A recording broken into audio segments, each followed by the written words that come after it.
What is going on, guys? Jesse504 here, and by now you know it's me.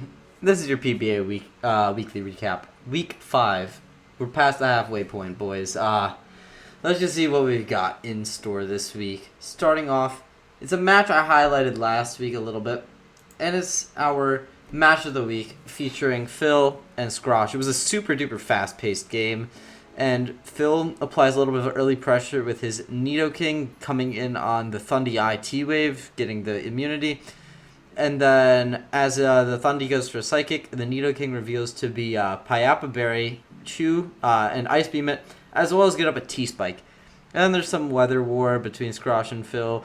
Phil can get in with his Hail, while Scrosh has the Hippo for the Sand. But Phil can position the Arctozolt in the Hail, and in on a Starmie, which seems like a very favorable position for the Arctozolt, until the Starmie clicks Reflect type fantastic tech, and then it resists the dual stabs of Volt Beam combo, and uses Slackberry to be able to outspeed the Arctozolt and get off recovers, and then force the Zolt out eventually.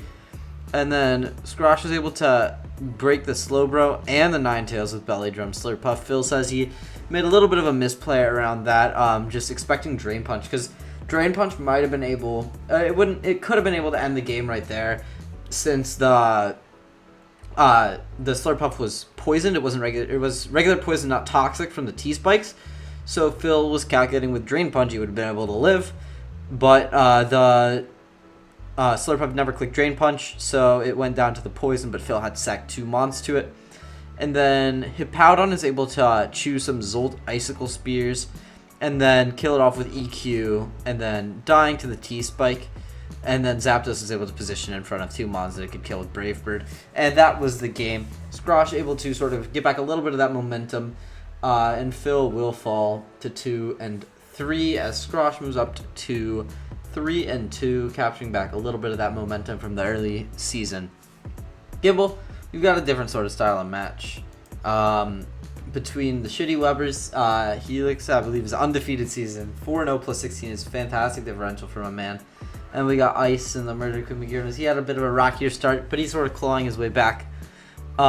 This is a little bit of a better positioning game from both of the coaches. Ice is able to get his Mega Aggron in on the Chansey, and then get up an Iron Defense, and then Iron Defense Body Press. We know it, we love it, especially on Mega Aggron, able to claim the Swampert.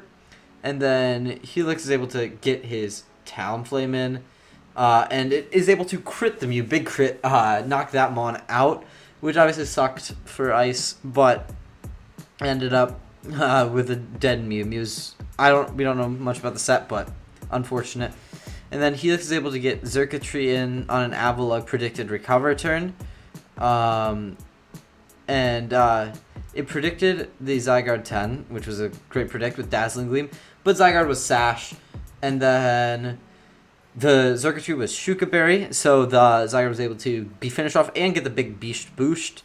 And then Togekiss later down the line able to trick Chansey Scarf, which comes in use for the Chansey late game when it's able to just spam Seismic Toss, get bunch of chip, 100 damage off on any Mons. And then Aggron's able to get back in versus the Chansey, getting a nice rest off where Helix was in a position where he had to sack his Laddie to kill it. And then this is an end game where Greninja is able to finish off the Chansey, and then the Talonflame cannot kill the Greninja because it was Mono Flare Blitz. It did not have Brave Bird.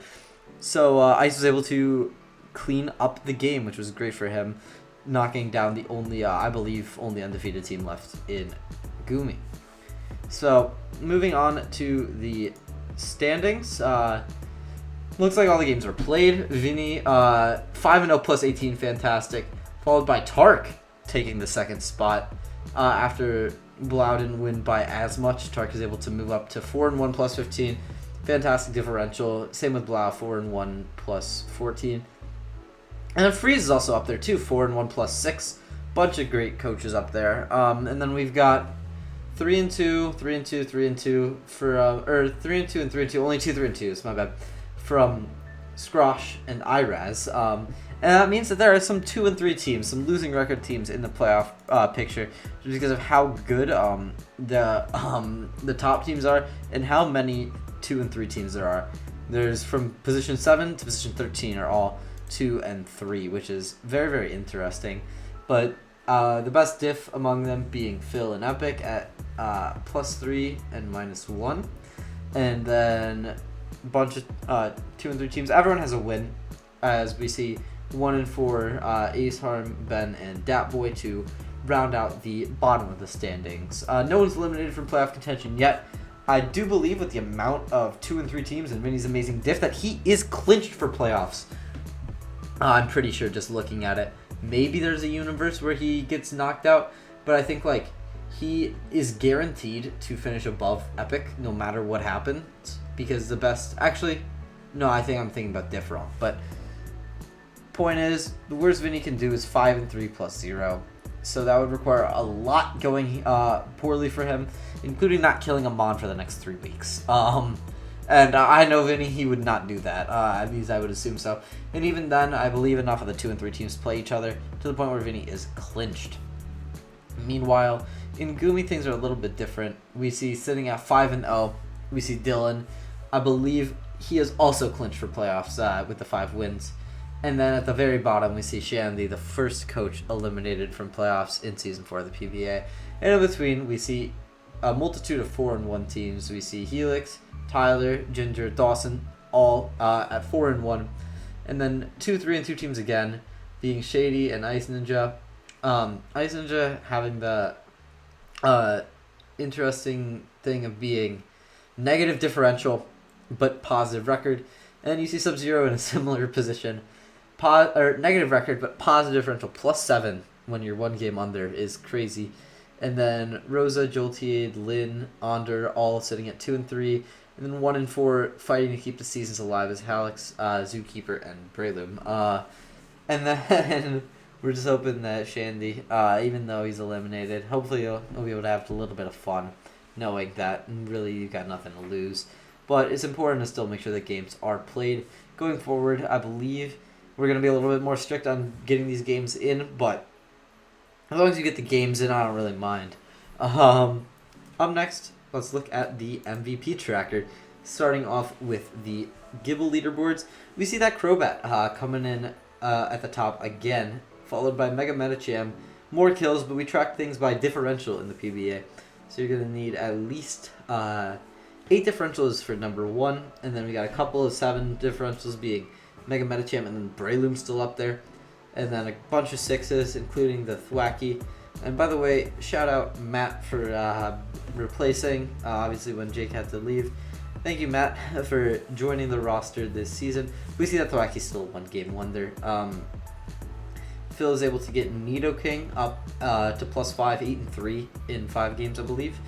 And then we see Slurpuff being able to claim a few more kills, and then Zarude. So we got an interesting combo of Mons up here. Don't often see Breloom, like I said.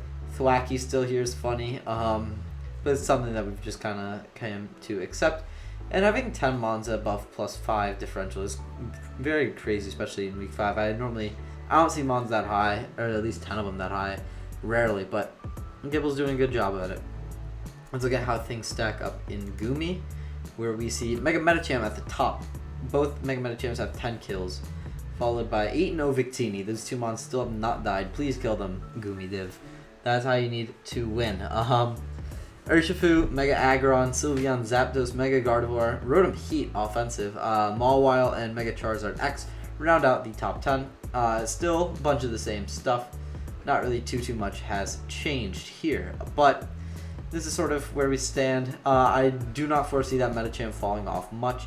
Tankill Metacham in both divs is nice, but yeah, that's a big thing. And then Dylan obviously keeping number 1 slot this week. I believe he had it last week. Victini, I believe, shot up this week. I don't recall it being super high. And then Urshifu is dying a lot, but it's getting a lot of kills, baby. And that's what you want your Urshifu to be doing, is killing Mons. And yeah, without further ado, thank you guys for watching. That is Jesse504, out. Peace.